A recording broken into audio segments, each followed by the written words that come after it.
Hey folks, it's Trina here, executive and leadership coach for Mission Driven Women in Leadership, and I specifically work with women leaders who are exhausted and depleted and sort of stuck in that cycle, and they're looking for a way to lead, work, and have impact that's in a way that's sustainable long term. So if that sounds like you're in the right place, and I'm so glad you're here.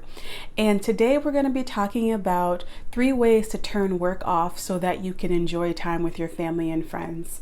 And this topic is really important because I know for a lot of mission-driven leaders who are overworked and just doing multiple things, it can be really hard to turn work off. So you might be out to dinner or even just home and having folks over, and you're like mentally kind of scrolling through all the things you have to get done. Maybe you're contemplating emails in your head that you need to send, all those sorts of things. So this topic is really important.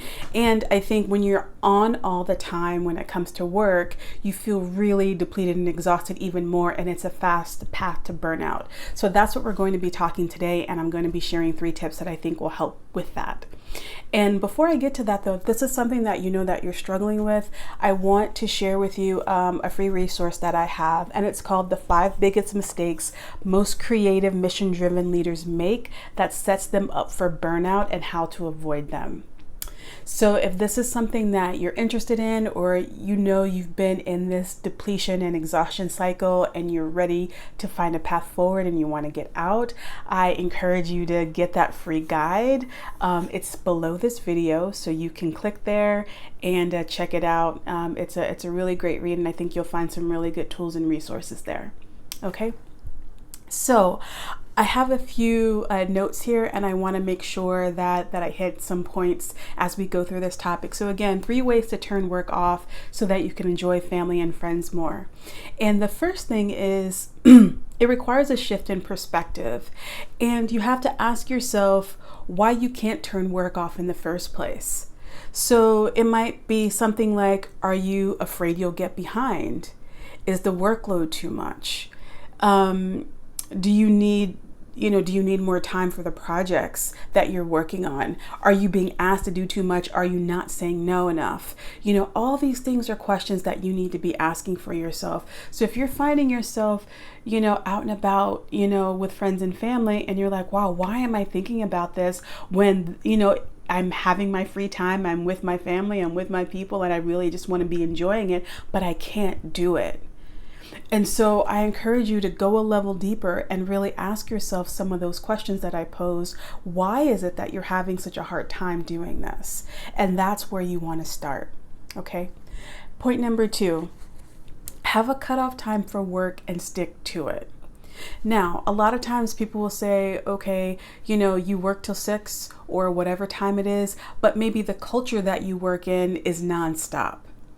And so I know I've had experiences where I've worked in jobs previously where, I will leave at 5 or 6 o'clock and people are still burning the midnight oil, and I would be looked at as though I was doing something wrong because I left on time.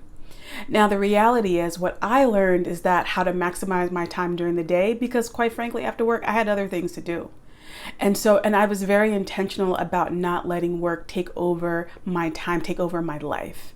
Now, there are going to be times as a leader when, you have to work extra hours and all of that, but that should not be a constant where you're always burning the midnight oil, always burning the candle at both ends, always 12 and 14-hour days or more all the time. That's something that you can only maintain for short periods of time.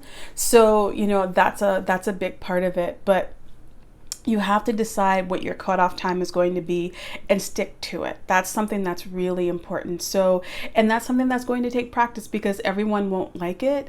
And you might feel maybe a little bit of an outsider if you're going against the cultural grain where you work. But that is certainly something that you need to do to make more mental space for yourself when you're spending time with family and friends and doing other things outside of work. Okay.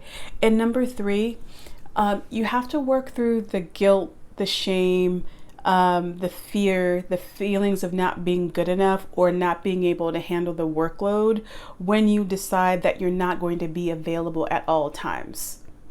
So when you say to yourself, I have this cutoff, I'm not always going to be available for work, there's a lot of feelings that are going to come up because it's often the way that work makes you feel.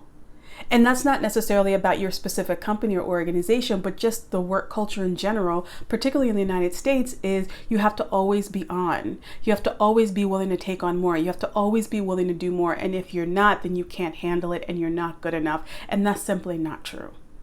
And particularly for a mission-driven leader, and when you're at that point of exhaustion and depletion, you have to really work through those feelings and those fears. And this is where a coach like myself can come in to help you, because those are things that can be really challenging to separate. And like I said, it's not just you, it can be the culture that you work in. It can be maybe your field or your industry where this is considered the norm. And so when you decide that, hey, I have a life, and I think this is something that people realize during COVID, you don't want to be available all the time. And so when you realize that you have other things that you want to tend to, you have to have ways that you can go about it, and structures that you can put in your life and put in place at work so that you're not available all the time. But when you do that, as I said, a lot of emotions and fears and feelings will come up, and that's where you'll want to get support. Okay, so that's all for today. And as I said, the free resource, if you're interested in going a little further and just learning more about, particularly if you're stuck in that depletion and exhaustion cycle and you're looking for a way out, I encourage you to get the 5 biggest mistakes most creative, mission-driven leaders make that sets them up for burnout and how to avoid them. Again, the link is below this video so you can get that free guide. And I'd love to have you read it and share your feedback with me. I think you'll find, as I said, some really good tools and resources in there if this is something that you're struggling with. Okay, so that's all for today. Thanks for watching. Take good care, and I'll talk to you soon.